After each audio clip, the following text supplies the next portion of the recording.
My name is Doug Kenworthy, and my son Tristan is a graduate of the Welcome House. I feel that it's been an absolute miracle that from the lowest of lows where Tristan was to where he is now, you wouldn't even know he's the same kid. Just all the way from his attitude, his looks, the ability to keep a job. He's a great father. Watching him, with his little boys has been absolutely amazing. In 2021, Tristan walked through the doors of Welcome House. His life was unraveling, and his father, Doug, didn't know where to turn.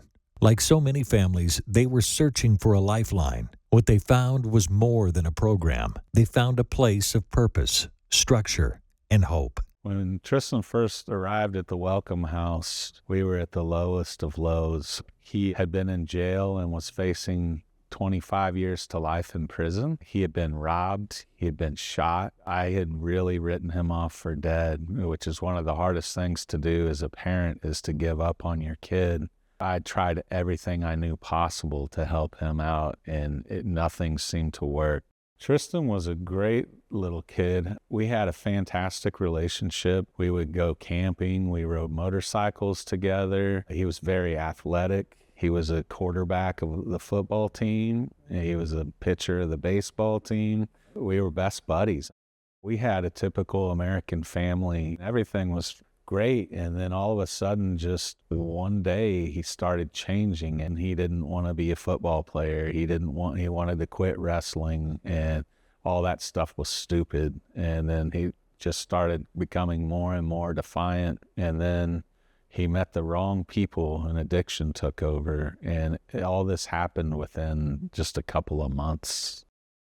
As a father, I felt completely out of control and powerless. There was nothing I could do or say to get through to him. When he got to the Welcome House, I didn't have much hope that things would work out for him, and I'm pretty amazed with the results. At Welcome House, recovery is rooted in accountability and action. Residents are required to get a job, take responsibility, and begin the work of rebuilding. The structure, support, and sense of community help men not just get sober, but stay sober and reclaim their lives. Within a week, he had a job. I started seeing progress. All of a sudden, I started seeing a light in his eyes, and he started being proud of himself and his accomplishments. And there was a real brotherhood that he was feeling with the guys there. I think it gave him a real sense of hope.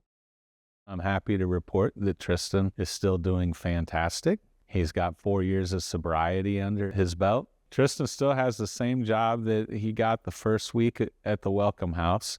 He's since been promoted to be the supervisor of the operation. He has a family with 2 beautiful baby boys and just thriving. My life is so much different. I didn't have gray hair before all this started, I can say that. I feel like the weight of the world has been lifted off of my shoulders. I was extremely excited to share my story because I know that it's a miracle and people can come out of addiction and become successful. It does make a difference, and there is hope. I feel like that's a story that definitely needs to be told, especially to those guys that are walking in for the first time and feeling hopeless. There, without a doubt, is light at the end of the tunnel, and my son is living proof of that. Too often, people see a recovery program as just a place to get clean, but as Welcome House, it's so much more than that. It's about building a foundation for a new way of life, one that heals families, restores dignity, and strengthens the community. It is not about just saving a life. It is about what life becomes.